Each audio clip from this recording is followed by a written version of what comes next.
Rimworld's next expansion has just been announced and will be releasing alongside a major update for the base game in just 1 month. The title of this new DLC is Rimworld Anomaly, and all of the features coming could not be more exciting. This time, the expansion will have a cosmic horror theme. There are all sorts of things in it to bring this horror feeling to life. From mysterious new monsters and threats that you will need to capture and study in your lab to a new endgame that is said to bend the very fabric of reality. The base game update that is coming along with it, which is version 1.5, also adds a ton of fantastic stuff like gameplay changes and quality of life features that are extremely helpful and will surely be very welcome. So far, they have announced pretty much everything coming in both the update and the DLC, so in this video I will be covering all of that. Beginning with what's in store for us in Rimworld Anomaly, the expansion begins when your colony awakens a mad superintelligence. From there on, your world will begin to slowly become more and more twisted and monstrous with new mysterious scenarios and strange creatures among many other threats. They give us descriptions on some of the spooky and strange scenarios that we will find ourselves in while playing. I will read them out to you because I think they're very interesting. At night, hear the screeching of a psychically invisible hunter that feeds on human souls. Build proximity alarms to detect when it's near, but you can only fight it when it chooses to reveal itself. Chip away at its health every time it returns, and collect and study chunks of its flesh. Turn the tables, become the hunter, and kill it where it lives. A massive flesh creature is growing across the landscape, consuming and covering the whole map with a quivering mass of meat. It defends itself with beasts and acid.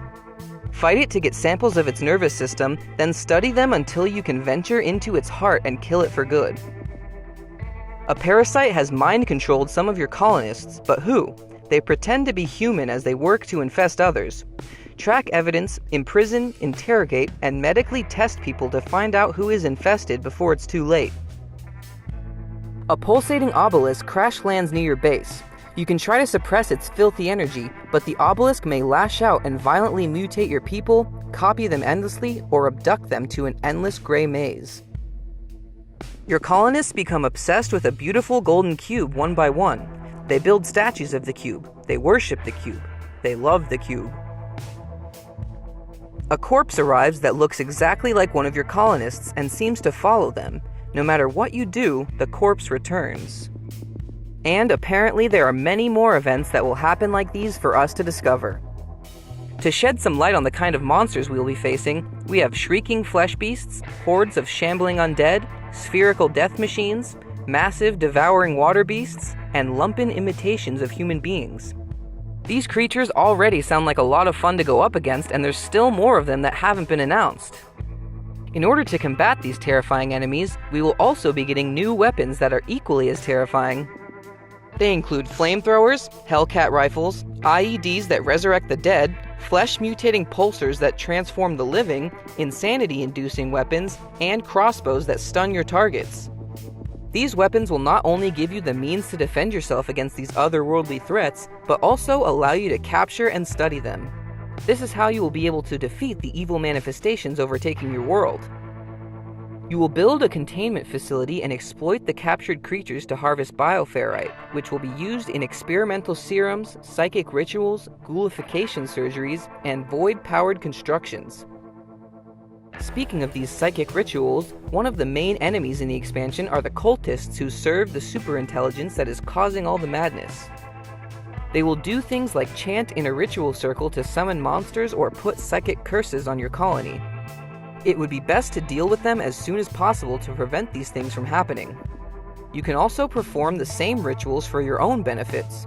A few of the things you can do are summon an army of the undead, make it rain blood, connect with the void, and steal the minds and health of your enemies. The endgame for Anomaly is only described as, quote, "The abyssal void will swallow the world and you must choose your fate." This sounds very intriguing and I can't wait for more details on what this means. Now we're moving on to discussing the base game update version 1.5. It is actually available to try out right now on an unstable build if you just right-click Rimworld in your Steam library, hit Properties, then go to the Betas tab and select the Unstable branch. To begin getting into the specific features of the update, There will be a handful of new items such as books, which will have different types like textbooks to increase skills, schematics to progress a specific research project, novels for increasing recreation faster, and tomes for progressing anomaly-related research. There will also be bookcases for storing them, couches which can seat 2 people, ornate doors which are the first 2x1 doors ever added, wall lamps are finally vanilla, and also floodlights which are very powerful and cover a large area in light.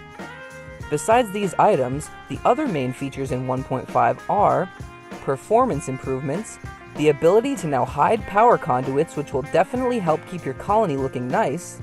Pawns will now crawl when downed if they are able to and will try to reach a safe place to recover while leaving a trail of blood behind them as they drag themselves across the floor. There will now be a chance for the pawns that you start with to have items related to the traits in their inventory. For instance, a psychopath carrying human body parts, a pyromaniac with Molotovs, or a greedy person with pockets full of gold. Mechanoids can now emerge from bodies of water, so that's fun. Be careful if you have any lakes around your base. A new bionic jaw prosthetic and also a rare organ decay disease.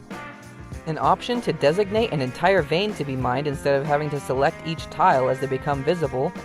My personal favorite one, which is the ability to right-click on a room with a colonist selected and then just hit the new Clean Room option so you no longer have to click each individual dirt pile, and also making it easier to get a room cleaned urgently. There is now an option to create new wanderers after all of your colonists are dead or gone instead of being forced to quit to the main menu. This reminds me a lot of Dwarf Fortress, where you can reuse an abandoned fort you've made.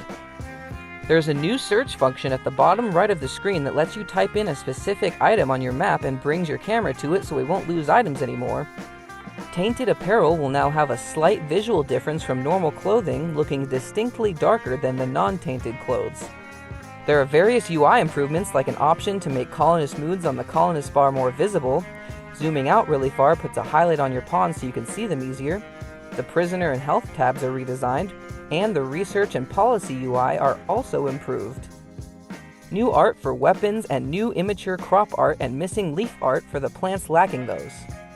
And finally, a ton of other miscellaneous things like the ability to capture carried pawns without having to drop them, improved construction hauling, and better firefighting.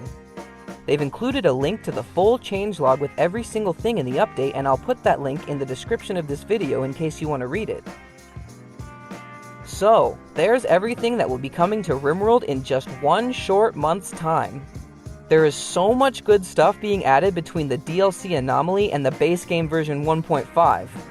In my opinion, this round of content for the game is looking better than the previous one, which was version 1.4 and Biotech. I am very much looking forward to playing, as Rimworld is one of my favorite games of all time, as you might be able to tell. I figured that the announcement of this new expansion and update would be the perfect time to post my first video on Rimworld, since I've been wanting to for a while. I hope you enjoyed it and are ready for more Rimworld content in the future. I will of course still be posting plenty of Project Zomboid videos, and will be sure to keep it as one of my main focuses on the channel. And let me know what you're most excited for in the upcoming Rimworld Anomaly and 1.5.